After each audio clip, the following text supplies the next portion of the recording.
జై శ్రీమన్నారాయణ. ముందుగా మా బ్రదర్, మా అన్నలాగా నాకు చంద్రశేఖర్ గారు, వారికి ఈరోజు వారు ఛార్జ్ తీసుకుంటున్నారు. వారు ఒక ధర్మకర్త, మరి ఈరోజు వారు చైర్మన్గా ఛార్జ్ తీసుకుంటున్నారు. వారికి స్వామివారు ఈ 4 సంవత్సరాలు వారు పాజిటివ్ ఎనర్జీ ఉండాలి, వారు చేసే ప్రతి ఒక్క పని సక్సెస్ కావాలని చెప్పి ముందుగా వారి కోసం నేను ఒక శ్లోకం, ఇక్కడికి గుడికి వచ్చిన తర్వాత 4 సంవత్సరాల నుంచి కొన్ని శ్లోకాలు పద్యాలు కూడా నేర్చుకున్నాను నేను. అందుకని వారికి అది పాజిటివ్ ఎనర్జీ ఉండాలి. గుడిలోకి వస్తేనే మనకి ఎనర్జీ వస్తుంది, కానీ డబుల్ అవుతుంది అన్నట్టు.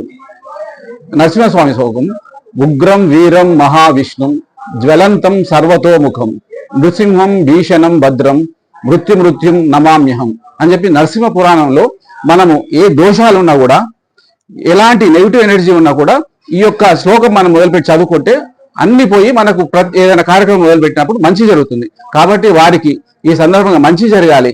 ఎందుకంటే లోక కళ్యాణార్థం చేసే పని ఇది. ఎవ్వరు ఇంటికి చేసుకోం, మనం అందరి గురించి, అందరి మంచి గురించి చేసే కార్యక్రమం. కాబట్టి ఈ సందర్భంగా వారికి అంతా మంచి జరగాలి.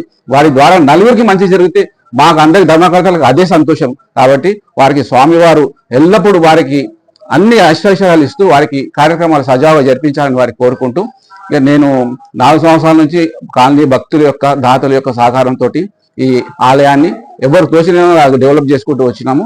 ఈ సందర్భంగా భక్తులకు, దాతలకు కూడా అందరికీ పేరు పేరున నమస్కారాలు. మా అన్నగారికి కూడా మరొకసారి శుభాకాంక్షలు. Thank you.